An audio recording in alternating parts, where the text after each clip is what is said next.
Aging is not for the faint of heart. I'm Kim, a proud Generation Xer, and I'm here with my baby boomer mom, Karren. Together, we'll tackle the tough but necessary conversations, share the hilarious and sometimes embarrassing moments, and open up about the stories that truly touch the heart. Come with us as we explore what it means to navigate these years with our aging loved ones. So grab a cup of coffee or maybe a glass of wine, invite your friends and family, and join us for Walks with Mom. Well, welcome back to Walks with Mom. We are so excited to have you join us today. My name is Kim, and I am a proud Generation Xer, and this is my mom, Karren. And I'm a great baby boomer. Yay! Yes. Speaking of baby boomers, this is the very first year, Mom, that the baby boomers will turn 80. Oh, that means I'm turning 80 this year? You are turning 80 this year. Party time. We are. We're planning your party. I know. It's so hard. It is hard because you know why we have this is so funny. We're trying to plan a party that's friendly for all walkers and things of that nature. So we have to find a venue. You mean the walkers and the canes and the wheelchairs? Yes. Oh. Because we were going to have it at our house, which it could, but if we have multiple walkers and wheelchairs or things of that nature, it might not be conducive. It might not be enough room for all of that. Yes. I just thought that was funny. That's kind of sad, but real. Sad but real. Sad but real. Well, today the title or we're talking about cooking in the kitchen with Mom. Yay! That's my domain. That is your domain. Well, let's talk about why cooking in the kitchen with Mom, or with a baby boomer or for a baby boomer or whatever, it's important. It's important because nutrition, right, especially as we age, right, is very important, right? It's important, and it's really kind of difficult because often you're just cooking for one person or maybe two. And that's hard to cook. It is. It is hard to cook. But before we get into all of that, just letting our audience know, we're going to share some funny and embarrassing cooking moments, but actually from both sides. I've got one on you. Okay. So I actually know which one she's going to say, because I think we laugh about this often. Right. Okay. So we live multi-generationally, intergenerationally, right? Right. And our kind of roles is that you do the majority of the cooking, right? That is correct, because I'm not working, so it's easier for me to do the cooking for the evening meal. Right. And my husband cooks a lot too. But he's a weekend cooker. He's a weekend cooker. That didn't sound right. I know. Okay, but what's my role in the kitchen? Stay away. Stay out of the kitchen until after the meal. You're the cleaner. I'm the cleaner. So, do you want me to share this story or Which story? About why you guys don't let me cook? Oh, well. Or one of the things. You have one story. I have another. Oh, you do? I do. We have two? Yes. Okay, you don't know mine. Okay, well, I'll state mine, right? Okay, so I don't cook. But for some reason, we were having our Christmas. When we have a blended family, so our kids also have two separate households. So sometimes holidays aren't on the exact holiday. Right. Right. So one particular year, we were celebrating Christmas like on the 27th or the 28th, right? With the kids. All right. Because they were with the other parents for the actual Christmas days. Well, I got this great idea that I wanted to make this French toast casserole. Mm-hmm, I remember that. Have I ever made French toast casserole before? No. No. Had no idea what I was doing. So apparently I I think you had to do the night before. I thought I had done all of the night before stuff, like you had to soak it or do, the bread and all that kind of stuff. But comes our Christmas morning, which is technically like the 27th or the 28th. It was like she cooked and cooked and cooked that in the oven, and it came out soggy, soggy, soggy. It was terrible. It was unedible. It was uneditable. And so at the time, one of our children was driving. And so they all got in the car. All 4 of them. Or were there 5? There was 5 at the time. All 5 got in the car and drove to McDonald's. And they thought that was, and then they did Chinese fire drill, or they would get out at stoplights and do that. But they, spent lots of money at McDonald's in the drive-thru for our Christmas morning meal because of my French toast casserole. But to this day, that's one of the kids' favorite memories. Yes, it is a favorite memory. When Mom messed up Christmas. It comes up every Christmas. Every Christmas, right? Right, definitely. Every Christmas it comes up about the McDonald's drive-thru run. Well, my story. Okay. I'm not ready for this. You bought a hot pot. The pot that is... Instapot. There we go. I'm so glad you knew what I was talking about. You bought an Instapot. Well, I wasn't too keen on cooking an Instapot. In fact, I never did. But you said, we are going to have a roast in this Instapot. Well, let me tell you, we don't even eat roasts on common days. We're a hamburger and chicken family. But she's going to do a roast. Well, it was another wonderful, uneatable meal. I don't know if it burned or I don't remember. I honestly don't remember this. But you remember the incident, don't you? I'm like, it's probably... What did we do? We still have the Instapot stored way under the cabinet, but we threw the whole meal out. I noticed I couldn't find the Instapot one time. I wanted to try it again. It's still there. Some of my friends really swear by the Instapot, and I thought this is how I could redeem myself as a cook in the kitchen with this Instapot. Right. But no. But at least don't choose a food that we never eat anyway. Like French toast casserole that I've never prepared before, or roast that we don't. So eat. You understand why Kim does not cook. She only cooks when she's forced to, when I'm gone, and I can do basics. Yeah, like I can do very minimal basics. You're pretty good at grilling. I know. Thank you. Yeah, I am a good griller. So, short story. I'm the cook, and I buy the groceries, and I've cooked for, I guess we're talking about 60 years now or more. 60 years that you've cooked. And so I'm the cook. So because you are kind of the main cook in our family, how does that help you with nutrition and maybe other aspects of you as you're aging? Well, first of all, it gives me a purpose. I still feel like I can contribute to the family and that I have a valid purpose in the family. I am happy when Ray cooks, just to give me a break. And right now it's a little challenging to cook for our family because you and I are trying to eat more healthy type of things, and the other part of the family eats the fun things to eat. That's a problem. But they don't gain the weight like you and I do with that. Evidently.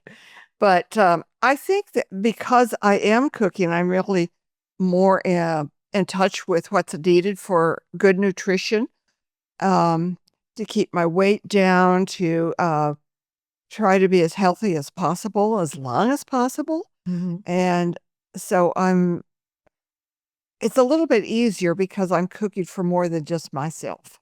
Yeah. Do you ever talk about nutrition or cooking with your friends that are maybe alone? What do they do? And is it hard for them to cook Yeah.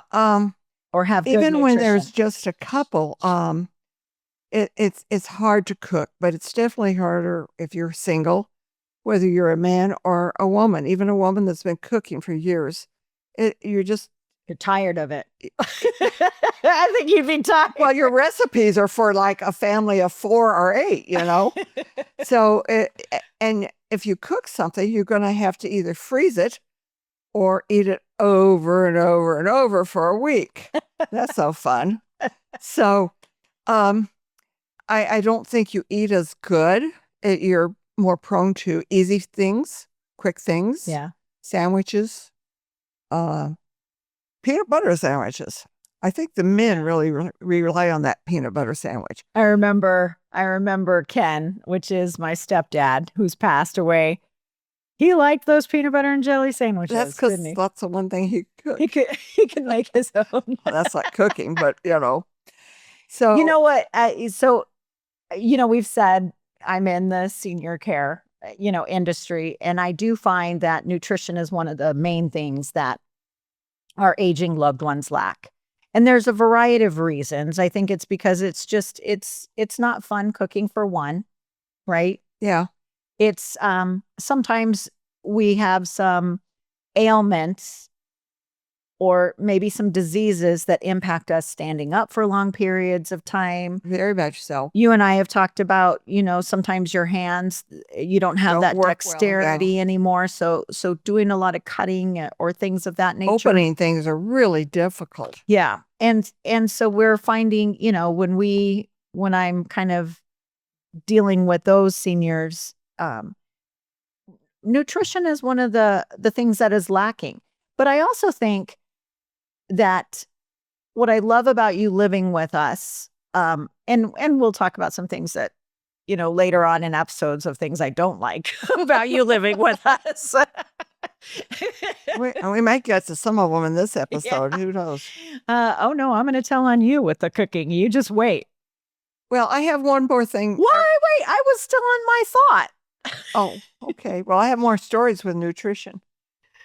Well, okay, let me finish my thought and then we'll go to the stories. I think eating or nutrition is also a social thing.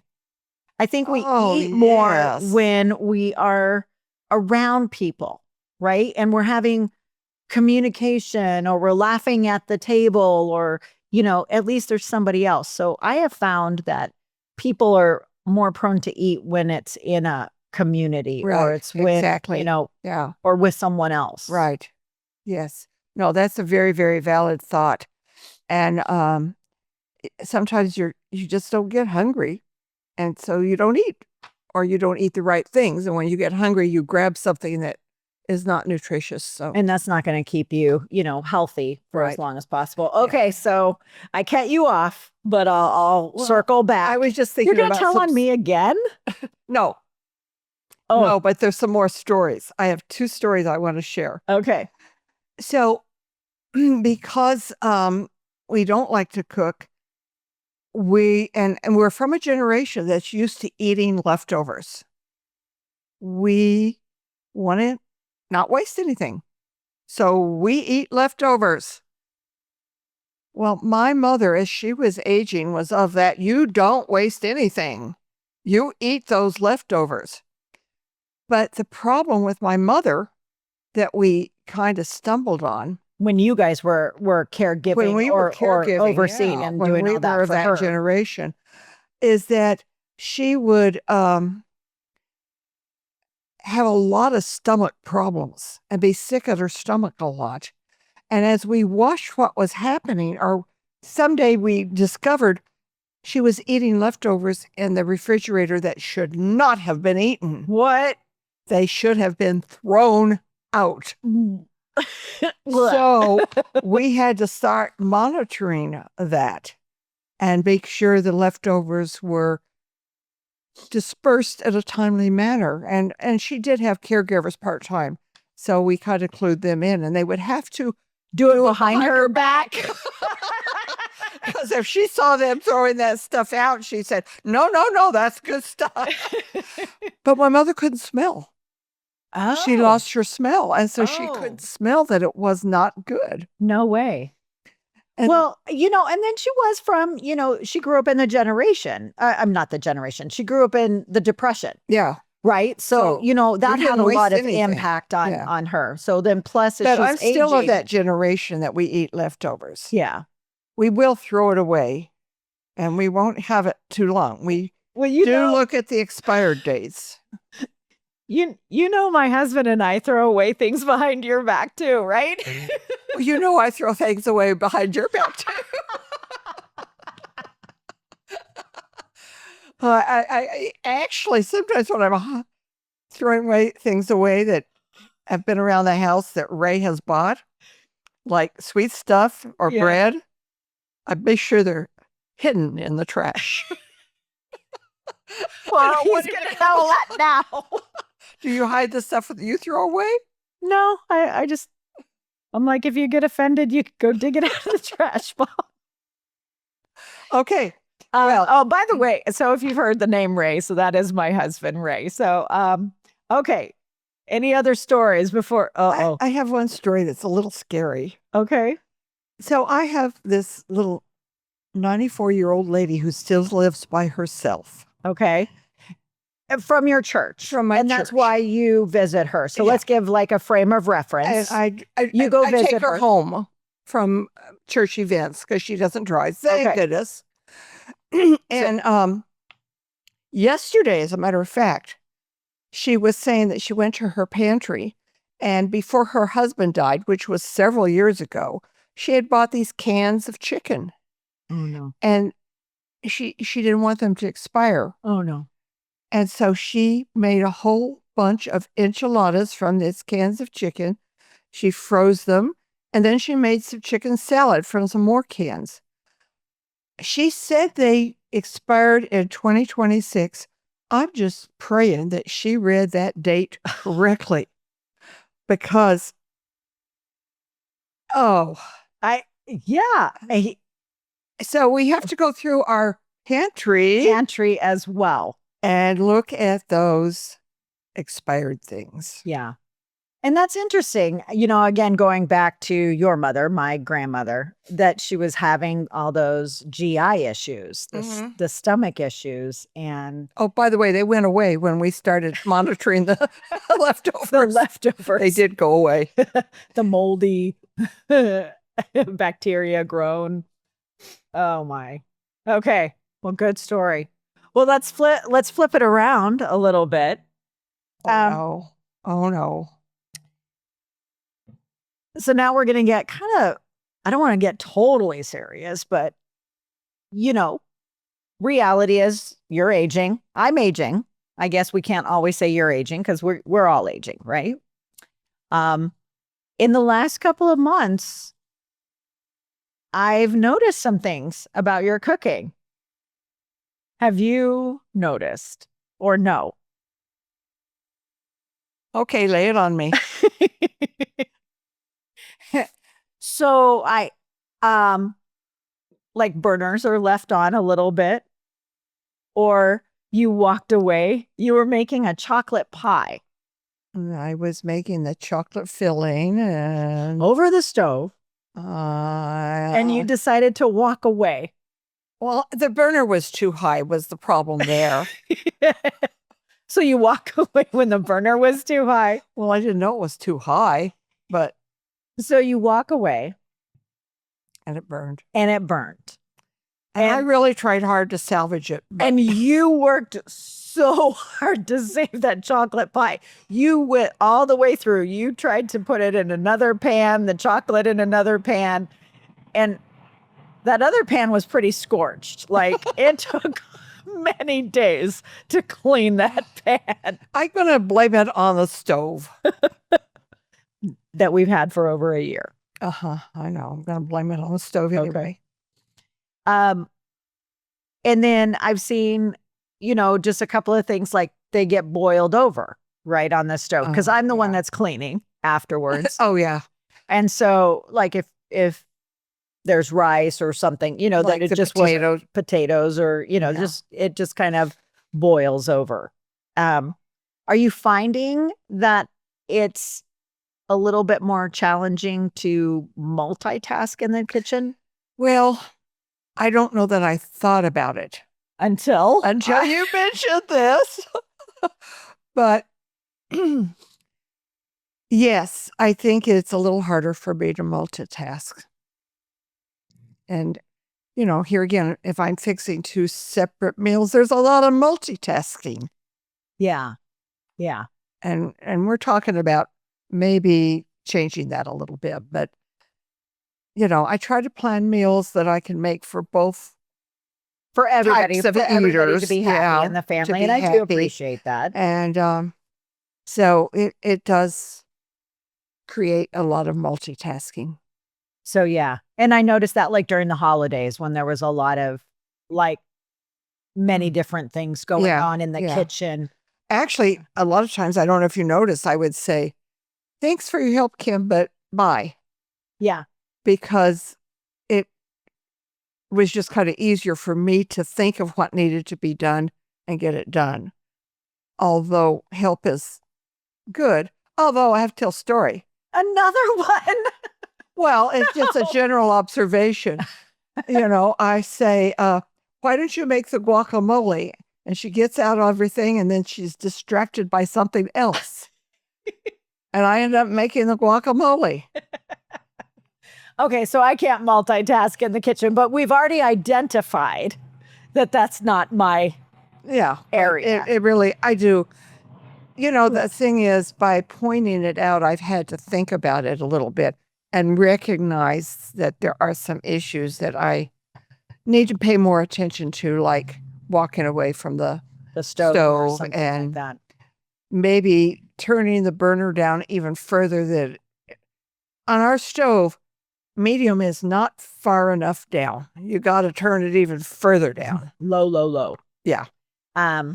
Also, you know, we've identified on the podcast your hearing. Do you have a hard time hearing the kitchen timer sometimes? And what are some things that you've done to maybe compensate for that, or maybe a strategy? Most of the time I put the timer on my phone. Okay. So when it goes off, it comes to my hearing aids in my ears. So instead and my watch also. Instead of the timer on the stove oven or oven, whatever we've been using in the past. And that works better for me. So before we wrap up real quick, give us so I know it's easier because we live together, but we really want to make this just a conversation starter for you know, adult children and their parents. Right. What if they didn't live together, what are some open-ended questions that my generation can ask of your generation? Not just, did you eat today? Because that's a yes or no. Right. You need to ask more conversational ways, like say, you know, Dad, for dinner tonight, I fixed meatloaf. What did you have for dinner tonight? Ask the specific. If he says, well, I just had leftovers. Oh, well, that sounds good. What kind of leftovers were they? Be specific in what you ask. I think another way is when you go to visit, look in the refrigerator. Is there anything in there? Are there leftovers? Are they current leftovers? Okay, how do you tell? You smell. Okay. You came up with a rhyme there. How do you tell? You smell. Okay. Unintentional. Check the pantry. Make sure they have the food that they like, that they will fix, but that it hasn't expired or that it's fresh. And, you know, there's many outside sources for meals for seniors, and we might talk about that at another time. But this is just when you go to visit or when you're on the phone, you know, ask specifics. Well, with that sandwich, what else did you eat? Yeah. Did you have some fruit or... So more open-ended, not just the yes or no response you questions. Want to have a conversation. And that's why I suggest, say, I had this for dinner tonight, which leads off the conversation. So instead it's of not just like you're trying to be, inquiring about everything. You're not questioning yeah. in such a manner that could be offensive. Okay. So sharing something that you're experiencing and then, kind of lead that into to a conversation or a question. Yeah. Okay. So here again, nutrition for seniors is often a problem. Yeah. Well, thanks, Mom, again for joining us. So this is our podcast, Walks with Mom. If you've enjoyed what you've listened today, or it helps maybe you have a conversation with an aging loved one, go ahead and share it. Share it with a family, a friend, sibling, your parents, and start having the conversations. Also, like us on Walks with Mom. We're found on YouTube as well as Instagram. When you like us and subscribe, you're going to get that notification when a new episode drops. So thanks so much, and we'll see you on the next walk. This is Karren, and I just wanted to say thank you for spending some time with us today. Please come back for more laughs, more connections, and more real-life moments between these two generations. See you on the next walk.